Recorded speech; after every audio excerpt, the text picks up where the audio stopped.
Hey friends, Steph and Superfloof here. Have you ever had users go back and change notes in your Power Apps? Or worse yet, wipe them out completely? In this video, we're going to show you how to keep your notes honest by using a patch statement to append instead of overwriting. We're going to automatically log who added the note, when they added it, and we're going to keep all the previous notes visible without giving anyone the chance to quietly change the past. Now, this is perfect for any app where accountability matters, like approvals, ticketing, compliance, tracking, anywhere you want to keep a clean audit trail. And if you want to take it even further, stick around for part 2, because we're going to show you how to turn those notes into PDFs, automatically save it to a SharePoint library for extra auditing power. But first, let's get this core note logging functionality built step by step together.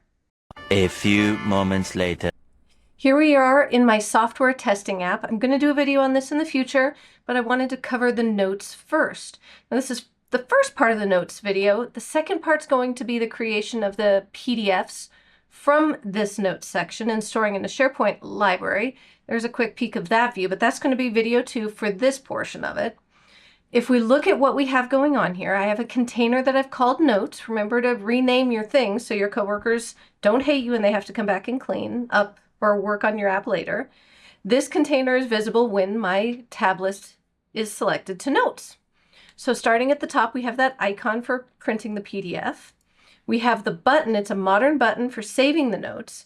And you'll notice that it's disabled right now. If we look at this display mode, if the rich text editor is blank, which is this guy right here, the button's disabled. That means that they can't add anything unless they've entered something for us. And then we have the HTML section here, and then a couple of labels. Now, if we go back and look at another one of these records, I'm a lazy IT person. I'm also leveraging this notes field to record when testing is occurring, or restart of testing is occurring. So for this use case, in here, you can see that assigned testers are Baron and Stephanie has completed her work. If I click on restart testing, we get a pop-up, and I've done a video on that. I'll put a link in the comments below about it. But this is a great way to prevent your users from claiming that they clicked a button on accident. Here we're capturing any comments, and then we're restarting the testing.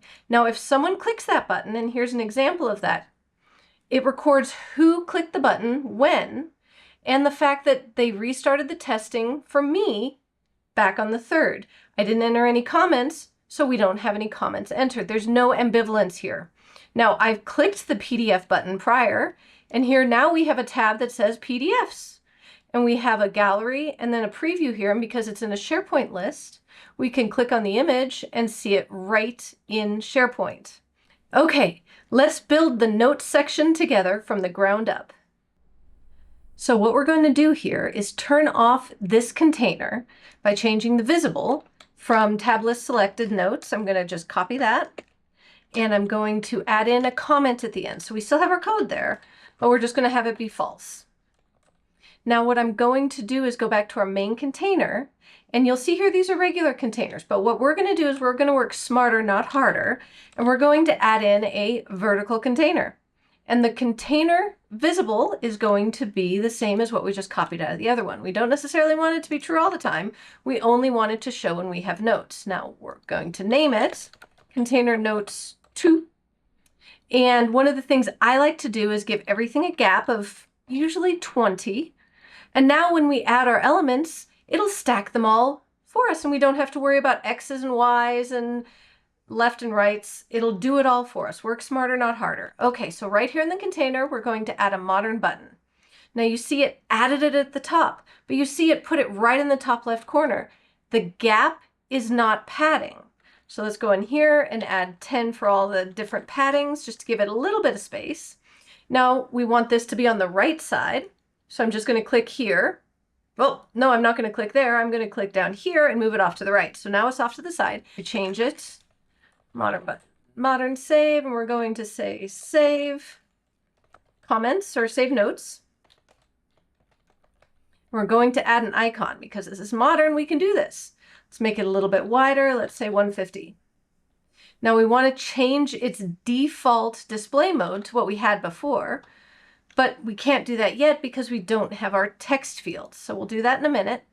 Now let's add in our other items. We're going to add in a label. And this is going to say, add notes, pretty simple, font weight of bold. The next thing we're going to add is our rich text field, rich text editor.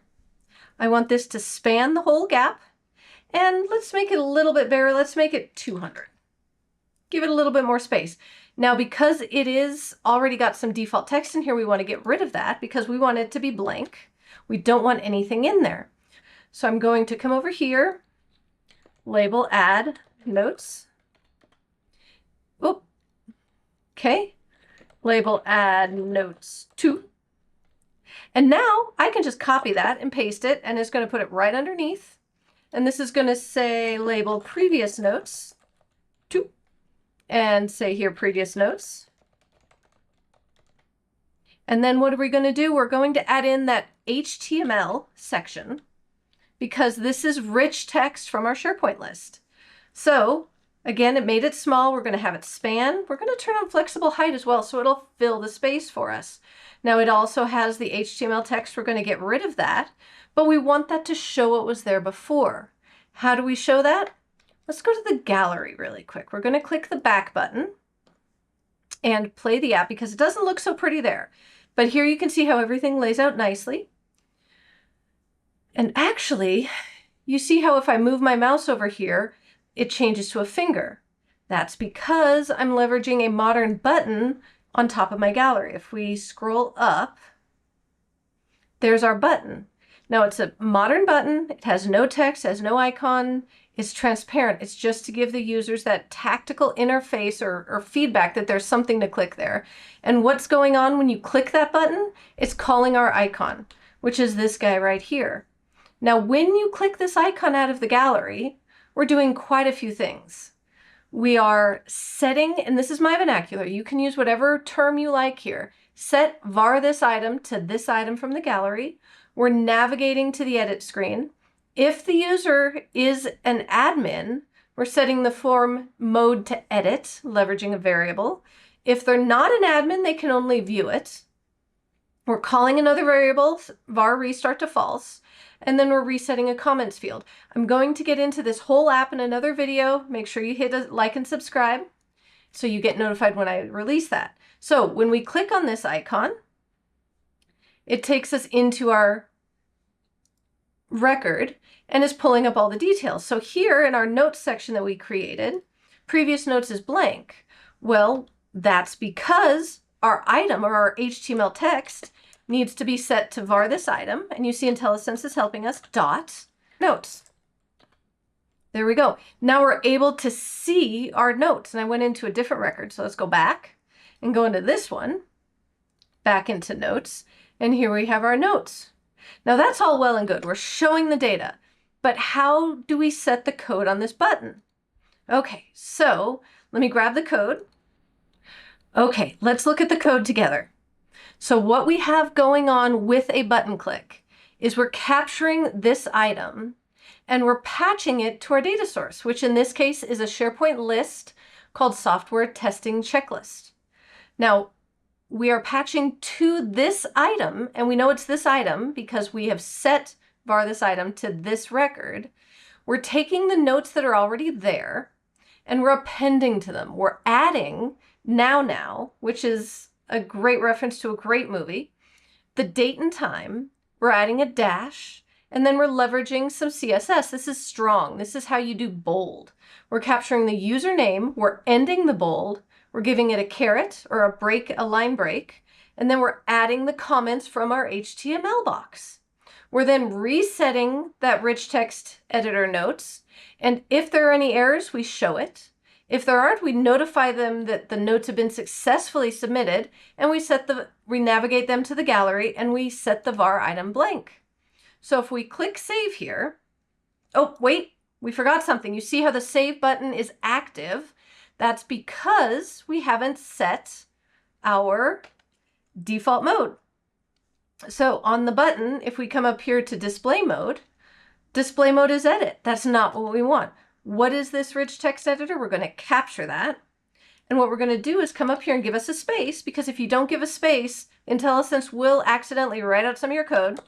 If is blank, and we give it the rich text editor, HTML text, then display mode is set to disabled, else edit. Now I can't click Save Notes because there are no notes there for me to save. So if we play the app, another test note, hit Save, booyakasha, we get the notification at the top. It takes us back, and our record is saved. Now make sure you hit subscribe down below, because you're going to want to be notified when part 2 comes out. In part 2, we're going to cover how we create these PDFs from the notes and then upload them to SharePoint leveraging Power Automate. Also, we're going to cover in another video how we created the software testing application from start to finish.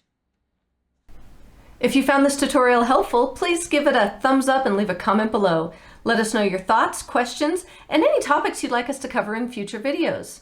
Sharing is caring, so don't forget to share this tutorial with your fellow Power Apps enthusiasts. Until next time, keep learning, keep exploring, and keep rocking Power Apps like a true pro. See you in the next video.